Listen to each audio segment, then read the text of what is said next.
ഗൈസിന് ഞാനും എൻ്റെ ഫ്രണ്ടും കൂടെ പപ്പായ പറിക്കാൻ വേണ്ടി പോവാണ്. എന്നിട്ട് രാവിലെ പോകുന്ന പള്ളീൻ്റെ അവിടെയായിട്ടൊരു പപ്പായ മരം ഉണ്ട്. അതിലൊരു പഴുത്ത പപ്പായ ഉണ്ടെന്ന് പറഞ്ഞ് അത് പറിക്കാൻ വേണ്ടി ഇറങ്ങിയതാണ്. ഇതാണ് ഇവളെ എല്ലാ ദിവസവും രാവിലെ വരുന്ന ചർച്ച്. ഇതിൻ്റെ അടുത്ത് എവിടെയാണ് നമ്മൾ നേരത്തെ പറഞ്ഞ പപ്പായ മരം. നമ്മൾ വന്ന് നോക്കിയപ്പോൾ അവൾ പറഞ്ഞ പഴുത്ത പപ്പായ അതിൽ കാണാനില്ല. കുറേ നേരം ഞങ്ങൾ രണ്ടുപേരും ആ പപ്പായ മരത്തിൻ്റെ മുകളിലോട്ട് നോക്കിക്കൊണ്ട് തന്നെ കുറേ നേരം നിന്നു. എന്നാലും പഴുത്ത പപ്പായ എവിടെ പോയി? ആരെങ്കിലുമൊക്കെ പറിച്ചുകൊണ്ട് പോയി കാണും. അങ്ങനെ പപ്പായ കിട്ടാത്ത വിഷമത്തിൽ എന്നാൽ പള്ളിയിൽ കയറി പ്രാർത്ഥിക്കാമെന്ന് വിചാരിച്ചു.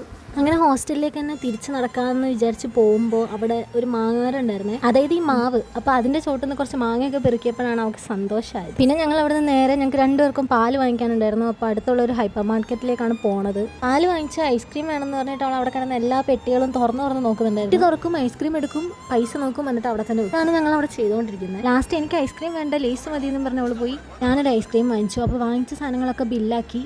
അവിടെ നിന്ന് തന്നെ 2 മാങ്ങ വാങ്ങിച്ചിട്ടുണ്ടായിരുന്നു. അപ്പോൾ ഹോസ്റ്റലിൽ വന്ന് അതും കട്ട് ചെയ്ത് കഴിച്ചു. എല്ലാവരും please subscribe, like and share.